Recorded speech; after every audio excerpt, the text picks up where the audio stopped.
You're listening to Power Talks with Beth Ann and Melody Cedarstrom in the morning, where talk is real, truth is in the talk, there is power in truth, and yes, Power Talks. Welcome to Power Talks. I'm Beth Ann, and welcome my co-host, Melody Cedarstrom. Cohorts in crime, is that what we're doing? I think so. Good morning to you, and once again, good morning to the listeners. See, now you have me saying it. I said listeners instead of listeners. Listeners. What do you mean listeners? They're listeners. We'll get it straight. Well, I've got a little accent, I guess. Maybe that's the problem. Well, sure it is, though. Beth Ann. Anyway, I'd like to tell the listeners we do have a guest today. We have Rob West joining us from RME Advisors. We're going to talk about the LIBOR rate scandal, and he's done some interesting work with that, and he's writing a book on it. And to me, I always thought that this was one of the biggest scandals ever. One of the biggest scandals. This has affected anything that had to do.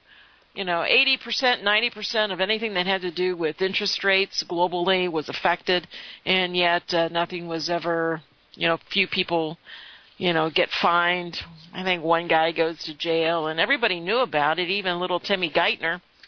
Here in the States, he came out and made a statement, says, yeah, we kind of knew that, we had a problem, but, hey, they're not going to do anything to upset their little privileged world of investing and lying to people not only here in the United States but also around the world. And speaking of lying and speaking of traders, Beth. What, me? I'm not. No, not you. Benedict Arnold. Benedict Arnold, yes. Tell us about our history lesson today. On this day in 1780, during the American Revolution, American General Benedict Arnold meets with British Major John Andre to discuss handing over West Point to the British in return for the promise of a large sum of money and a high position in the British Army. He eventually moved to Britain and lived out his final years over there in England, and it's interesting because he was a brave. He was a skillful leader. He helped troops capture. He was a very well general. And I was also reading a little more history, like really how he grew up, his parents, and so forth. He was married, and his one and only love had passed on, and there's a lot of folks who credit his treason with his wife. After his first wife died, he eventually hooked up with this 18-year-old Peggy, and she was from a wealthy family in Philadelphia, and they think that because of their political views and so forth, that he didn't come up with this idea all by himself, and that there are reasons to think that maybe the decision to turn trader originated with her. And the timing is a little suspect because it was shortly after their marriage. And so, interesting. Yes, it is interesting, but a little bit of history, and I don't want to go into the whole.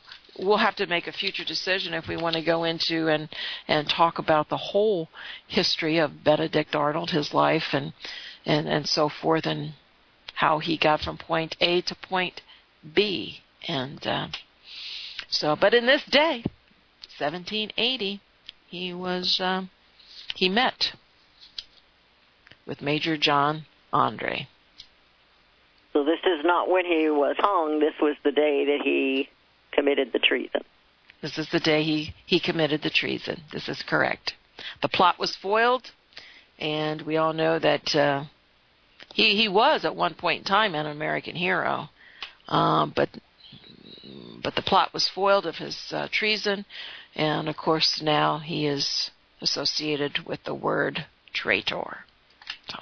Yes, he is. Well, I had seen where they were really surprised that he had done this, and they went after him, and because they all trusted him. So that made it even worse, a trusted friend that stabs you in the back, so to speak, and all that they had fought for and watched others die beside them.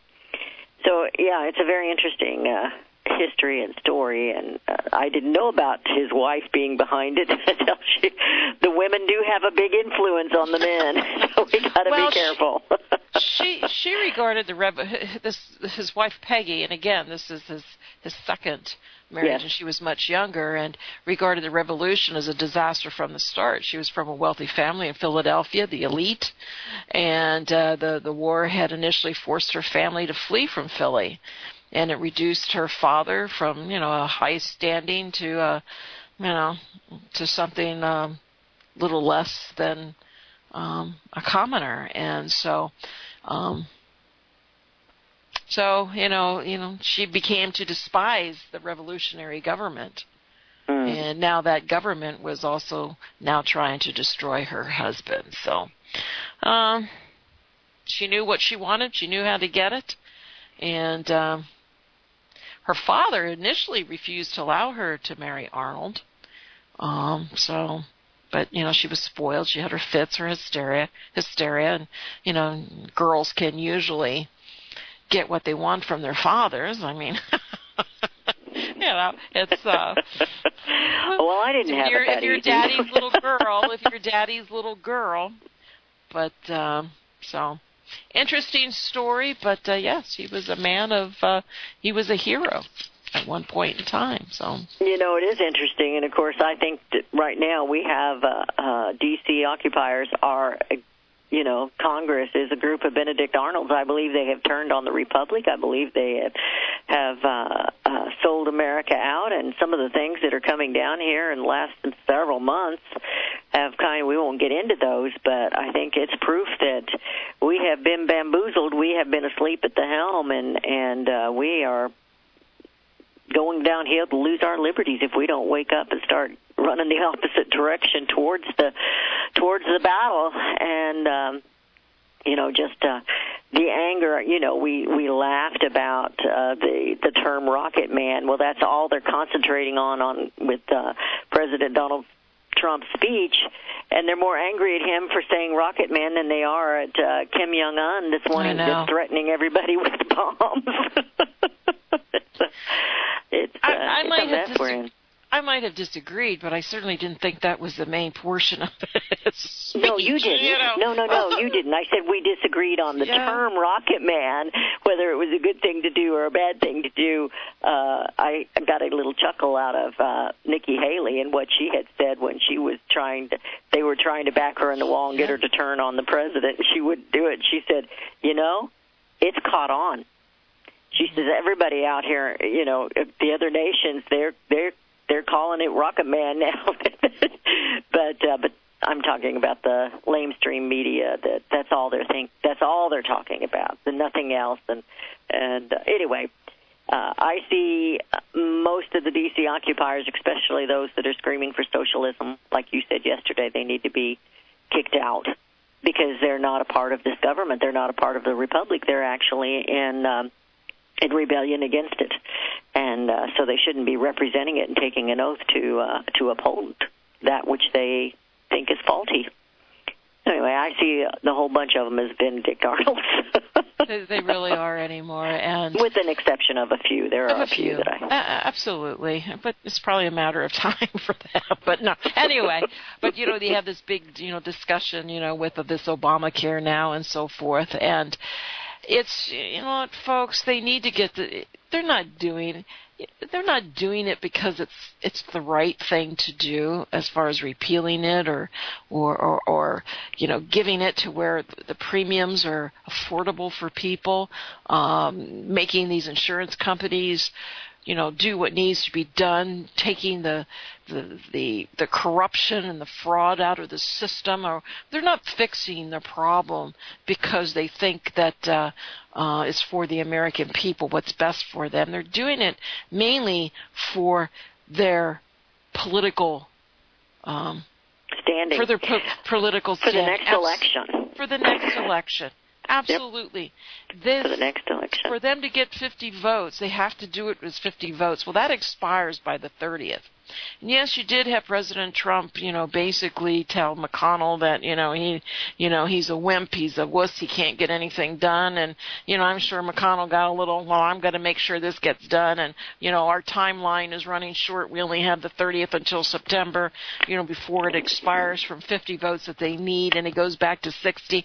And I'm thinking to myself, you guys are just going to ram anything through just to pat yourselves on the back. And then the problem I have is Trump is going along with it. Yeah, and I have a problem with that too, and I have a problem with who he's supporting in the Alabama election. Mm-hmm. I have a problem with several things, but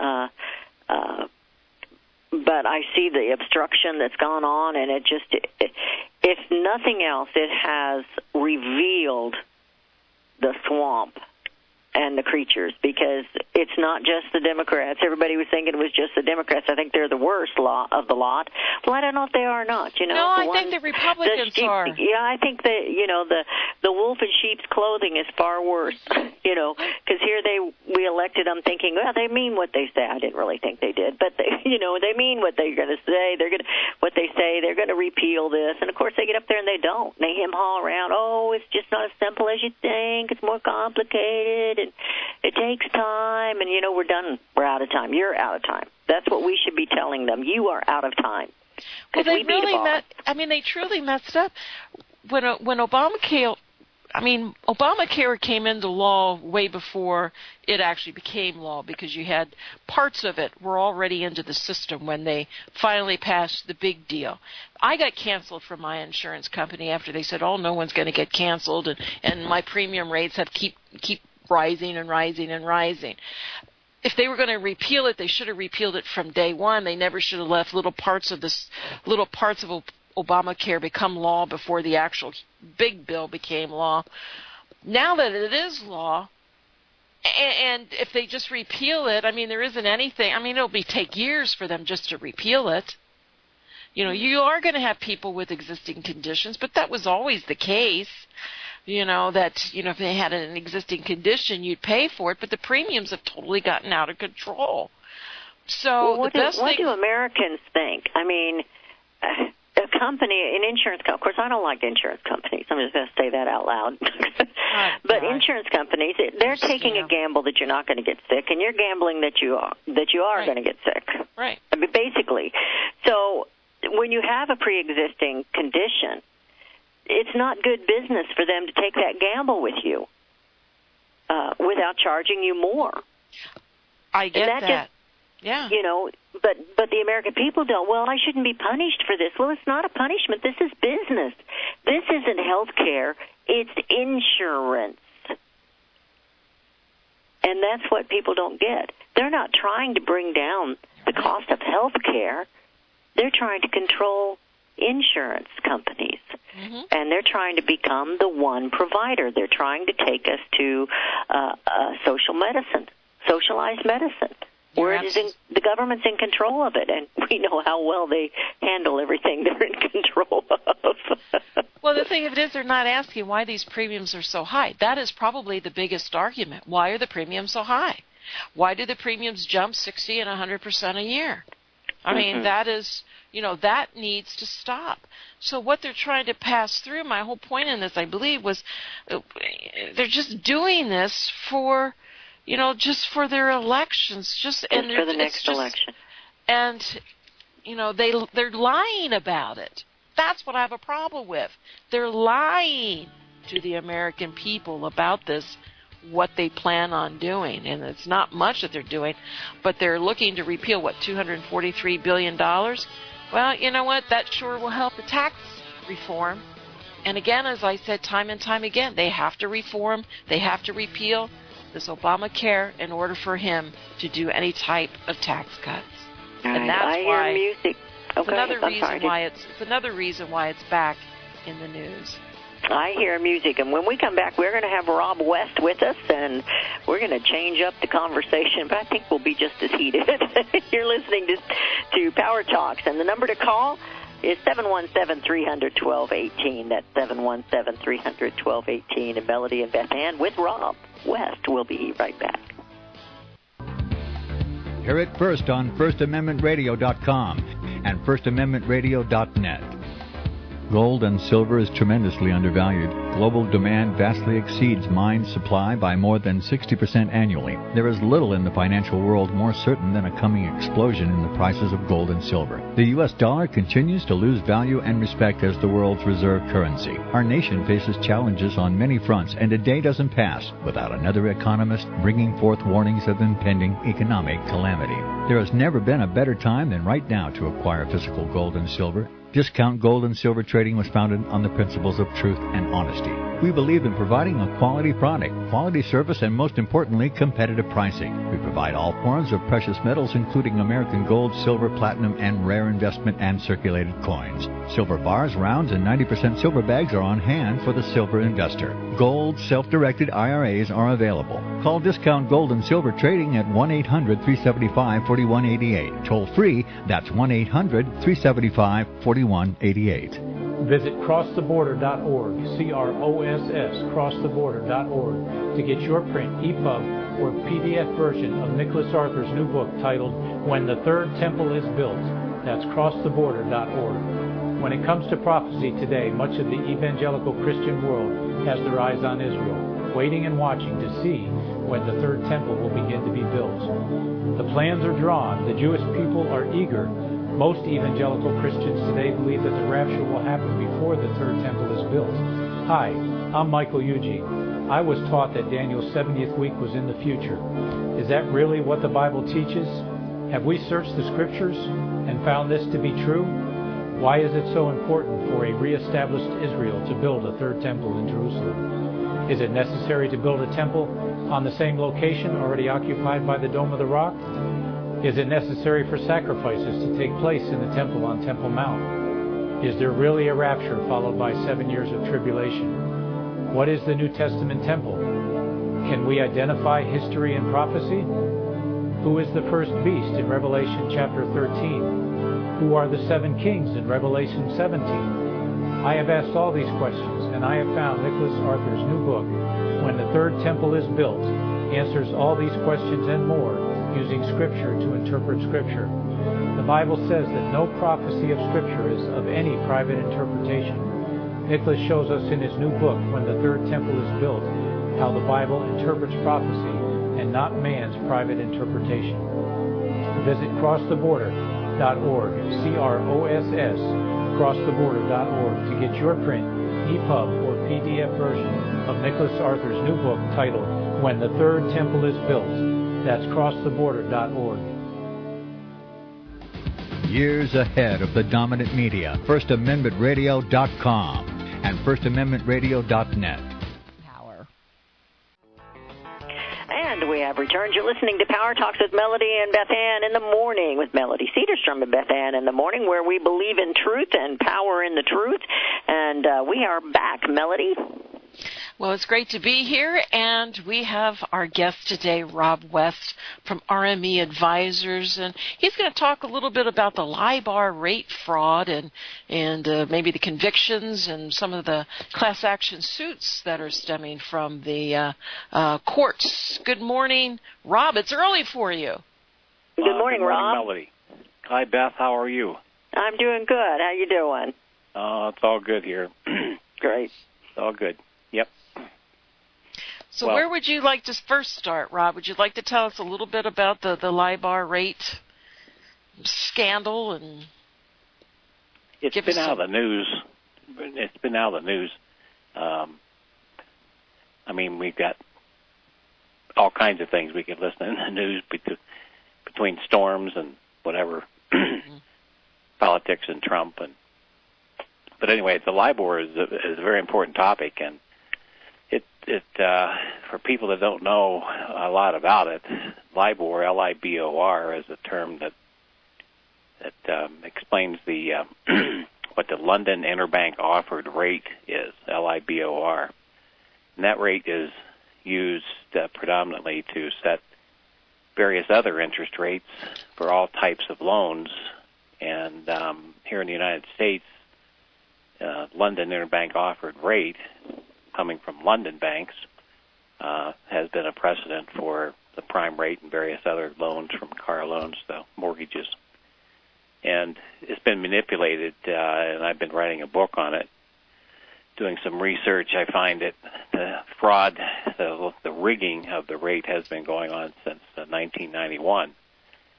Beginning in 2012, it became unavoidably obvious, apparently, and the FBI and the Department of Justice began investigation and ultimately criminal convictions on the major banks, of which there are 18 of them, that make up the LIBOR interest rates on a daily basis. To the regular folks, what that means is probably the car loan, the mortgage loan, whatever you may have used to borrow money, or perhaps an insurance product that might be crediting you with an interest rate, maybe like a retirement annuity, being based on that. At the end of the day, now keep in mind I mentioned these are criminal convictions, and I know there are over 12 of them, and I think there's close to 17. It means that your rate is a tainted rate, and to explain tainted a little more, looking at the United States Criminal Code, when that LIBOR code or LIBOR interest rate comes into the United States from overseas, in the criminal code, that makes that interest rate anything that it touches, like other products that are made from the interest rate, it makes them counterfeit. And that's why the criminal convictions. And originally I was helping a lot of people that I could, along with my partner, Sherry Peterson, to help them stay in their homes because there was a lot of evictions going on with foreclosures, and there were a lot of people losing their cars and things because they got behind on their loans. And that's an issue of itself, but it became very obvious to me it was a very wrongdoing if people are being tossed from their homes and their property taken because of a counterfeit loan at the beginning. So here in the United States, it's been quite a feat over the last 8 years or so, particularly since the 2012 criminal convictions have come into play. A number of attorneys doing foreclosure defense were doing it on the civil side, and in that defense, they're looking for procedural problems or maybe an outright fraud that they could prove on a civil matter. But in the criminal side, to me, that's where the action is, because it's the product itself that's the problem, and it's been admitted, been criminally convicted. And if I was younger and went back to law school, I would be an attorney to use that as a defense and probably make $1 gazillion in fees because I would be able to work on a contingency basis. But so anyway, the LIBOR is a fundamental piece of all of our financial system, and I know you and Beth and Melody have talked on and on and on about the value of gold and silver, and it is the real money, and all this other currency around the world has been manipulated and tainted in various ways for years and years. This is just an example, and the proof in the pudding is sitting in my chair here, where I use this defense to have an accelerated satisfaction, so to speak, of a $98,000 mortgage on our ranch here. And it's because I knew what was going on, and I continued to pound at them to the point of the notice of a pre-lawsuit. And suddenly we got a letter in the mail that just said that our loan had been satisfied, and they didn't want to talk about it anymore. But we did not pay it off, let's put it that way. Well, you know, so, Rob, I'm not baffled by it, but when you make a contract, it's two entities make a contract, and when that contract is created and there's fraud on one party or one side, those contracts should become null and void and rewritten. And particularly now, if there's criminal convictions, well, I guess there's been one individual or so forth, but this is a much bigger arena of convictions that they're going after in this suit. It just amazes me that it's just business as usual, except in cases like yourself where you've actually, went to fight, you went to war, and you won, because the contract was written on fraud. Exactly. But your listeners, I'm sure, and I know Beth Ann and you and Al, your other co-host as well, know what we've been up against for so many years. And I'm telling you, I'm just a walking, living, breathing example that lived through the fight of what the banking system has done. I'm thinking, the entire world banking system is in such a tenuous point, and that's why there's no attention being paid to 20 trillion or pull out a number, whatever the national debt's supposed to be. The banks make currency out of thin air, and incidentally, that's what LIBOR does when it introduces money into the global system. It's loaned into the system, so how do they begin with an interest rate to start the loan? Well, it comes from LIBOR. Mm-hmm. And the LIBOR rate was manipulated for various reasons, and in a 2008 time frame, when the financial debacle was going on then, the LIBOR rate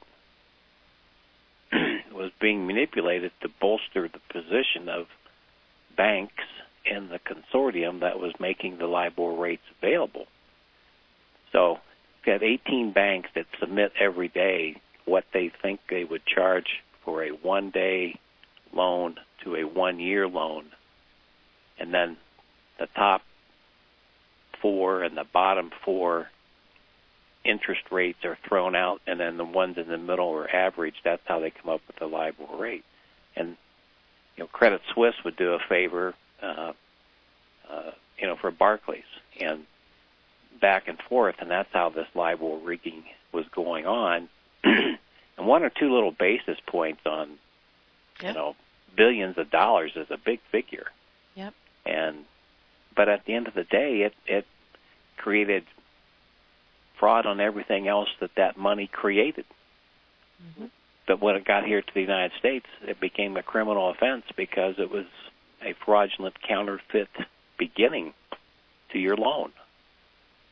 So it's somewhat complicated, and that's why I started making notes, and all of a sudden it turned into research for a book. And then I quit for a while because I got what I wanted, but I wanted to explain it more, but there wasn't any place to go.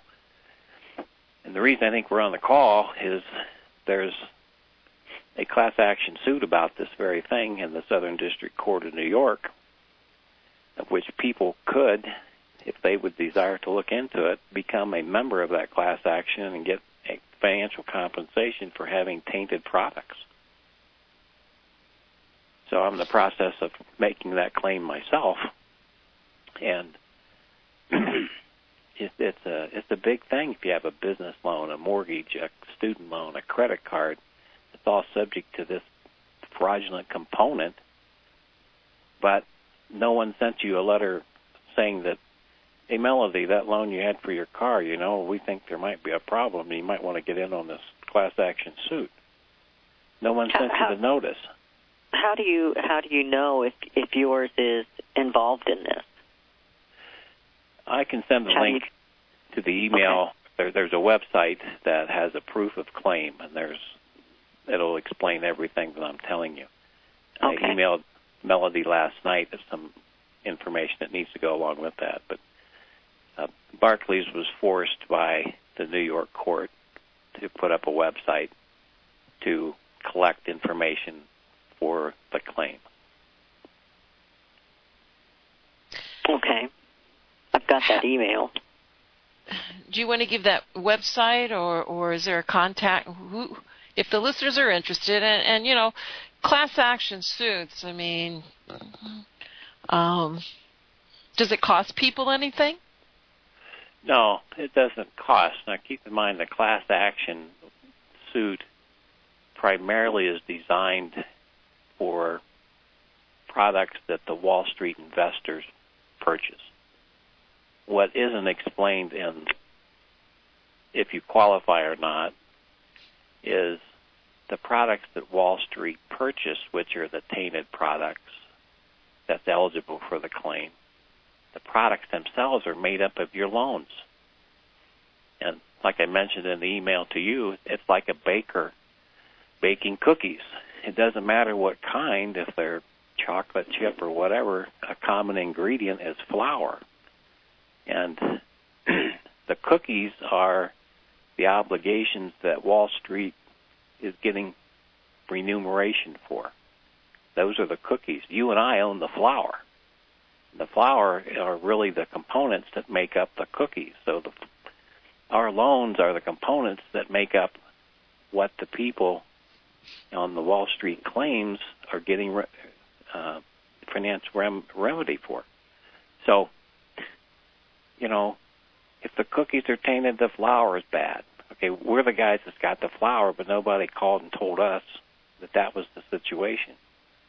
And so the suit is clearly designed for the institutional investment arena, but our little loans for us little retail people out here, from business loans to student loans to mortgages, are things made up why they're getting the suit on an institutional basis. So I'm filing a claim and bringing that forward because I've got the information that I've been working on for years about this. So if Beth Ann, if you or Melody would like to forward on my email to people, I'll send them information that would be useful for them. Okay. I don't have the time to help people fill out their own forms, but it could be very helpful to know the terminology. Okay. We can do that. I think this thing with the LIBOR rates, you know, so often when the magnitude of this fraud, you know, you expect to see overnight reactions. You would think, like, oh my gosh, you know, blah, blah, blah. And this was going through, and a lot of this was released when there was a lot of other things going on. You had the 2008 recession and so forth. But I think the ramifications of this, and with these suits, comes to the point after all these years that in the next year and a half, they're going to replace the LIBOR rate. Personally, and I think I mentioned it to you, I believe when they actually replace this, I think they're going to introduce a new monetary system globally. I think that's what's going to happen. I do too. Because, you know, I mean, just today I was reading about how the SEC was hacked in 2016. And I can't even imagine the things that they you know, that we don't know about. I mean, it is such a web, and it's so globally. And I think they have messed things up to the point of no return. I believe so, yep. So and I think they were going to do the replacement of the LIBOR, in a year and a half, I believe? Well, that's the announcement, but you can pick a number of reasons and build a very good conversation on why the system may not last a year and a half. See, this is so important. There's 2 or 3 or 4 different things we could talk about, and they all mean the same thing. That I'm sure your listeners may not be very familiar with what an SDR is, a special drawing right. They may not be familiar with the world reserve currencies and the U.S. dollar being the lead currency in the basket. All of those things are being dismantled as we speak, and the entire different currency system is in place, and I believe it's going to be introduced through a cryptocurrency style. And I think it's just what you're thinking too, Melody. And why would they need a LIBOR rate anyway if the money system went to something else? And then, let's throw in the fact that, hey, the money system we're working on is not the constitutional one, and Donald Trump might say that. Well, see, nobody wants to pay attention to it because the realtors I know don't want anything to happen to the loan access they have because they wouldn't be able to sell houses and real estate. And everybody else affected that uses a financial instrument, they don't want anything to come of this because they're used to what it is. That's another reason why we have compounded idiocy about this. Mm. I'm one of those compounded idiots right now. I mean, well, we just know what we know. This is all kind of new to me, so I'm really sitting back here, and the listeners aren't used to me being quite this quiet. I'm sitting back here trying to soak it all up. Well, Rob, last week the BIS came out and said, hey, we've lost $13 trillion in investment tools or investment. They can't find debt. It was $13 trillion of debt they can't find. How do you lose $13 trillion? Oh, yeah, everybody does that every day. Every day. I mean, it's just so bizarre, and if anybody doesn't think that this is coming, and it's coming fast, I disagree with you a little bit with the cryptocurrencies. I don't think they really are. I'm not sure. I get it. I personally believe Bitcoin was created by government. I mean, can I prove it? No. But I've been around long enough that when it comes to currencies, they don't allow something to function unless you have their blessing. And cryptocurrencies is certainly a tool for the dark web and lots of other things. So I'm not sure if the cryptocurrencies are a test to see how they're accepted by the general global populace or whatever. But I still believe gold will play the major part of the global currencies. Now, I mean, before we had global trade, we had gold trade units, and I think it's going to go back because they have to stop the manipulation of these currencies. And I don't think using cryptocurrencies will prevent the manipulation of currencies that these countries so desperately need. But then again, if the system collapses, they'll usher in a new currency, a new global financial world, and I'm not sure any of us really knows how it's going to look like until it happens. But I don't think they can eliminate gold at this point in time. Well, I'm no authority on the cryptocurrency aspect. I'm involved with it just for investment purposes because it's just not very much. But if you think about what the role of governments wanting to control not only the population but their lives financially, a very easy way to do that is to see everything you're spending all controlled by them on the internet. So, to go to a cashless society, I want to go down and buy a used car for $2,000 for my son or daughter.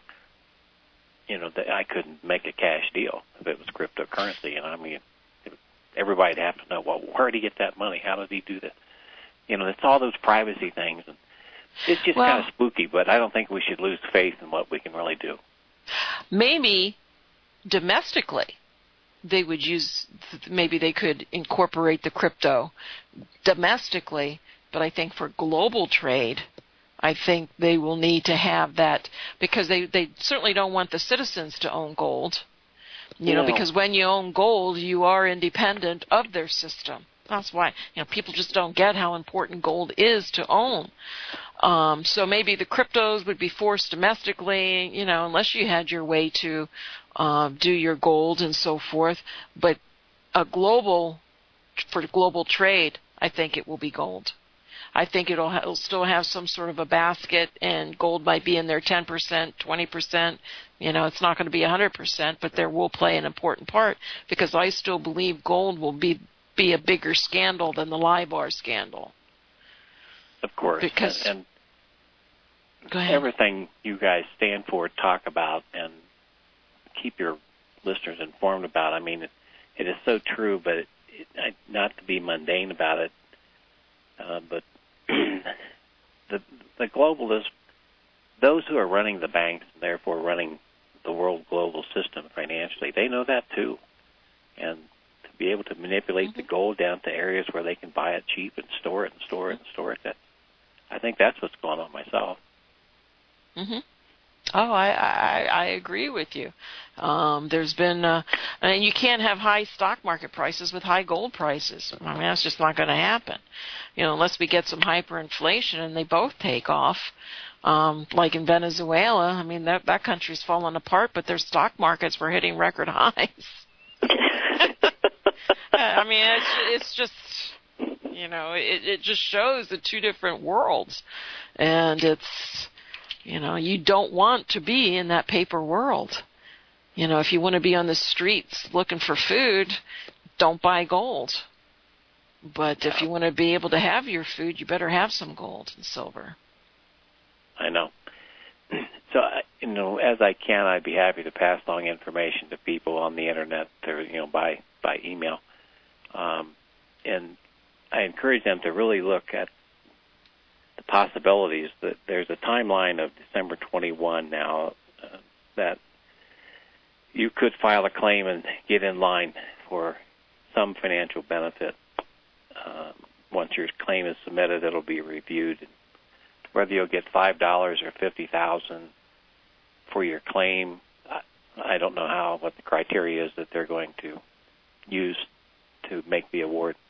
I think this first class action, it only covers from August of 2008 through May of 2010. Now, strange, I have no idea why it only covers loans or investment or, the financial products for that time period. I have no idea why they chose that. But my research goes back to 1991, and it's been going on since then. So, anyway, it's a start. Rob, do you want to stay with us and finish out the next 10 minutes with us, if you'd like to do that? Sure, I can do that. Thanks. Beth? Yeah, that'd be great. Stick around. I need to learn a lot more. I'm overwhelmed with all the information. We're going into a break. Rob is going to hang in with us. We're going to give the phone number out if you've got a question, 717-300-1218. That's 717-300-1218. It's important for us to learn. It's important for us to stay attuned to some of these things that we don't hear anywhere else.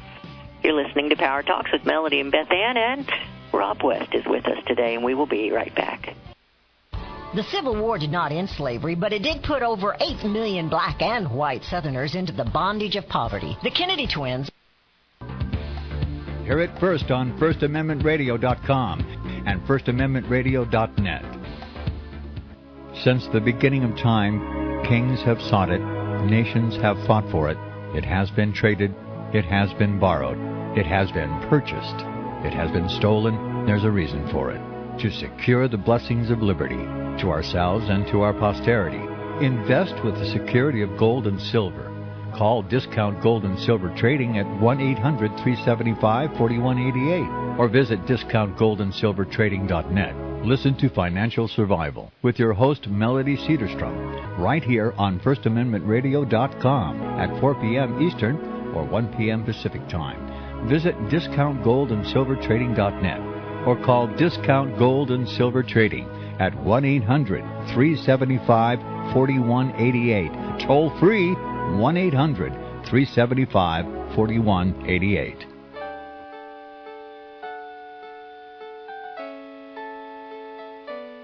The program you are listening to is 100% sponsored by you, the listener, on this First Amendment Rights Media channel.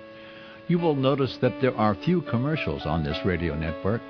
There's a good reason for that. Corporate advertising dollars come with strings that limit program content. So without your help, these programs cannot continue on internet or our several affiliates. If you benefit by the educational law programs, we ask you to give. If you are admonished or nurtured by the Bible and ministry programs, we ask you to give. If some voice a cause that you are passionate about, we ask you to give. If you believe in any of these, we ask you to support them as you would a missionary on a continual basis, as if giving a tithe for missionary radio.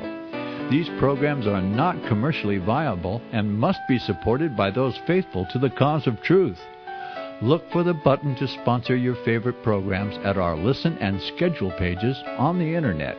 Then, when you subscribe, we will send you the last quarterly MP3 CD of that program immediately, and continue to do so with each new quarter.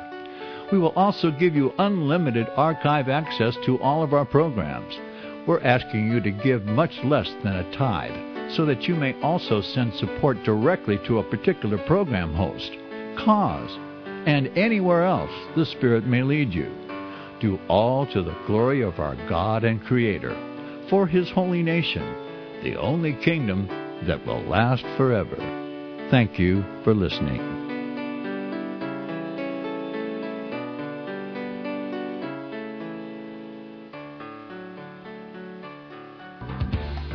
Hear it first on FirstAmendmentRadio.com and FirstAmendmentRadio.net.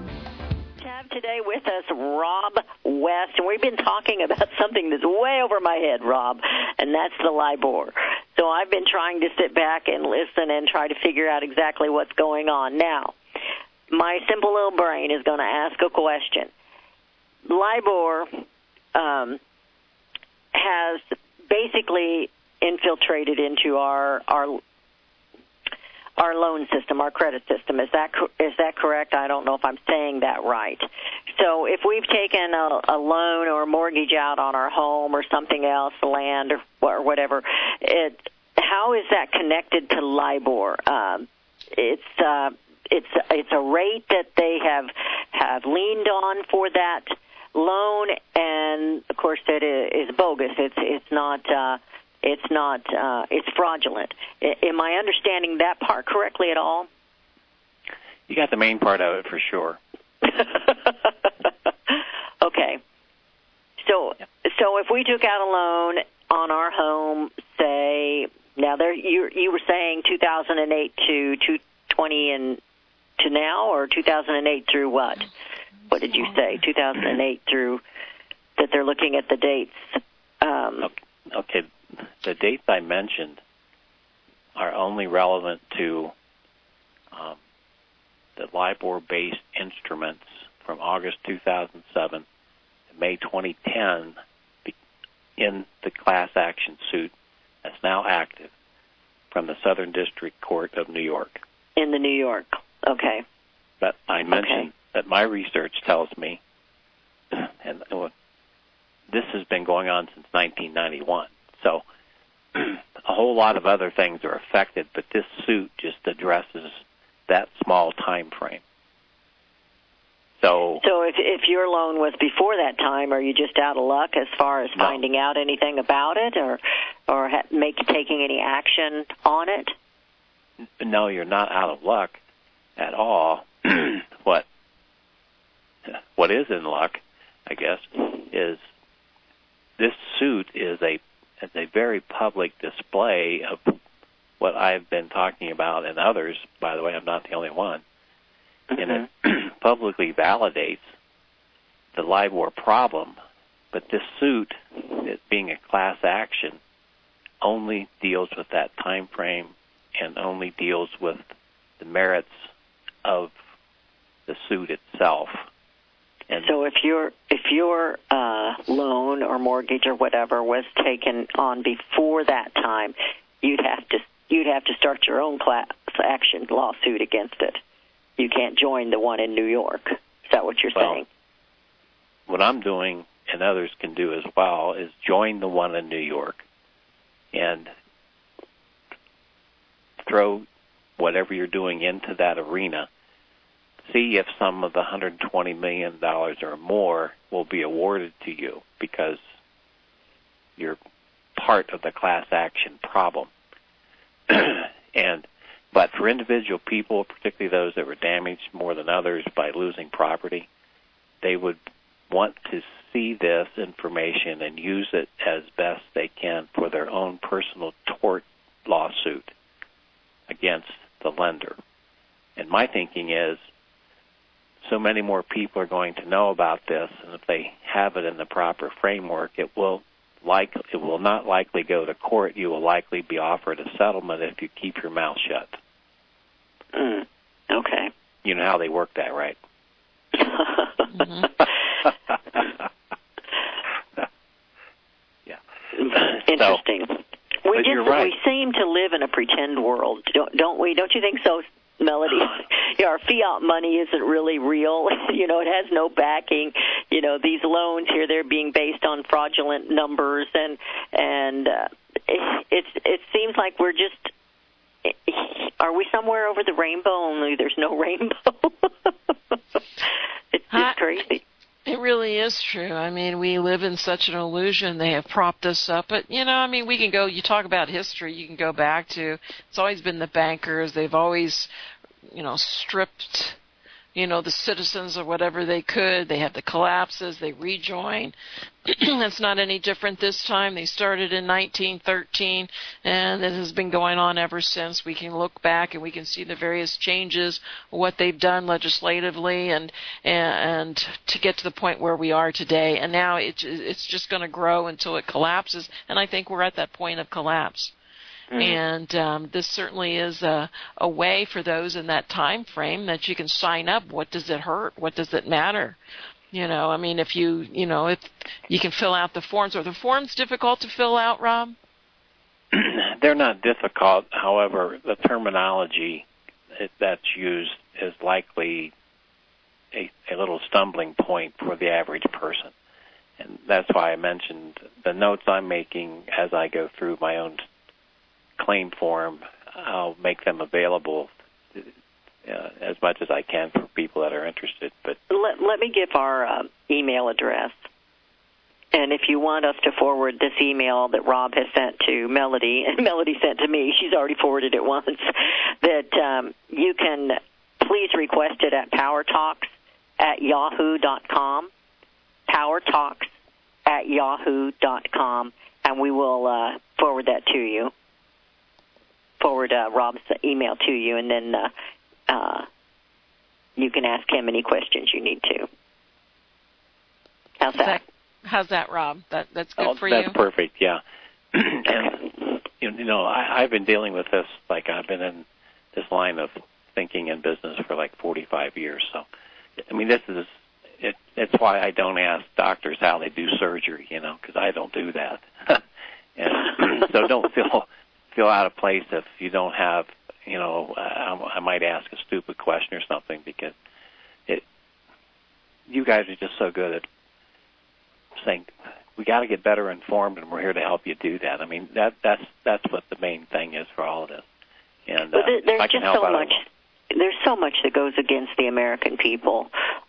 We just definitely have the deck stacked against us.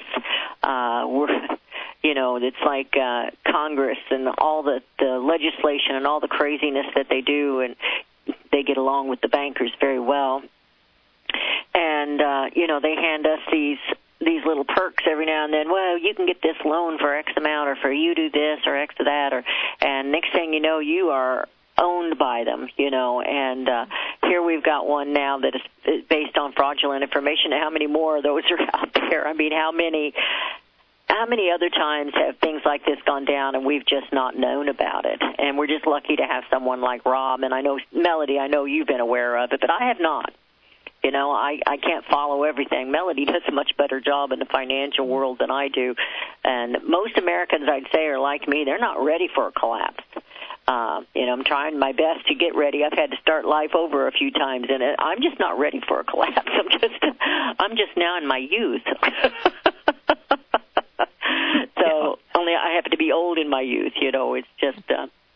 I think the American people have to know these things and have to figure out how they can get prepared. And of course, we say gold and silver, and I want the listeners of Power Talks to write down 1-800 1-800-375-4188. That's Melody Cedarstrom's Discount Gold and Silver Trading. That's the phone number for the office, and that's 1-800-375-4188. There's no time like the present to get started with your gold and silver. And we certainly had a little bit of a pullback in gold and silver, this week. So it's a great time to be adding to your portfolio or picking up some new gold and silver if you're a new buyer of gold and silver. So it's a great time to be getting into the market. Save yourself some money. We've got some great prices. Our pricing is very competitive, and we have great shipping, great customer service. So please give us a call at 1-800-375-4188. What's next, Rob? What else? What other interesting tidbit of information would you like to share with the listeners? Well, there's a lot of positive things going on. I mentioned that I was working on a couple of different projects, and one was completely different in the fact that I found people can get their DNA tested to see what their likely reaction would be to prescription drugs, because their doctors don't know what that could be. I was reading that here in your email. I thought that was fascinating. Yeah, it's the fourth leading cause of death in the United States is adverse drug reaction. Is the cure? The fourth leading cause is the cure, isn't it? Medications I was talking about. And they dole those out like they're candy, it seems to me. But there is a laboratory in New Jersey that does these tests, and actually Medicare and many insurances do reimburse the lab to do the work. If you want to know how to do that, we're going to have Rob back, Melody, to talk about this because we're out of time. Sure, I hear that music playing. That is very interesting. Rob, thank you for joining us today. Appreciate it very much, Rob. Good to meet you again. Good to be with you again. You've been listening to Power Talks with Melody and Beth Ann, and we've been visiting with Rob West. If you want the information we've talked about, send us an email at powertalks@yahoo.com.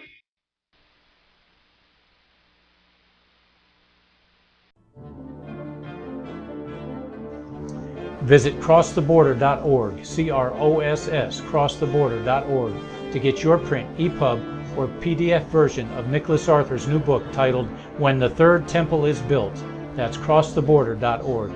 When it comes to prophecy today, much of the evangelical Christian world has their eyes on Israel, waiting and watching to see when the third temple will begin to be built. The plans are drawn. The Jewish people are eager. Most evangelical Christians today believe that the rapture will happen before the third temple is built. Hi, I'm Michael Eugene. I was taught that Daniel's 70th week was in the future. Is that really what the Bible teaches? Have we searched the Scriptures and found this to be true? Why is it so important for a re-established Israel to build a third temple in Jerusalem? Is it necessary to build a temple on the same location already occupied by the Dome of the Rock? Is it necessary for sacrifices to take place in the temple on Temple Mount? Is there really a rapture followed by 7 years of tribulation? What is the New Testament temple? Can we identify history and prophecy? Who is the first beast in Revelation chapter 13? Who are the 7 kings in Revelation 17? I have asked all these questions, and I have found Nicholas Arthur's new book, When the Third Temple is Built, answers all these questions and more using Scripture to interpret Scripture. The Bible says that no prophecy of Scripture is of any private interpretation. Nicholas shows us in his new book, When the Third Temple is Built, how the Bible interprets prophecy and not man's private interpretation. Visit crosstheborder.org, CROSS, crosstheborder.org, to get your print, EPUB, or PDF version of Nicholas Arthur's new book titled When the Third Temple is Built. That's crosstheborder.org. The book of Revelation says, the spirit of prophecy is the testimony of Jesus Christ. This is at the very heart of FirstAmendmentRadio.com. In that spirit, we have created the Prophecy Reality News app for all of your mobile devices, streaming First Amendment Radio 24 hours a day, 7 days a week. Available for your Apple, Android device, and smartphone absolutely free. Get the Prophecy Reality News app installed today so you can listen to First Amendment Radio wherever you are. The Prophecy Reality News app. Get it now. Since the beginning of time, kings have sought it, nations have fought for it. It has been traded, it has been borrowed, it has been purchased, it has been stolen. There's a reason for it. To secure the blessings of liberty to ourselves and to our posterity. Invest with the security of gold and silver.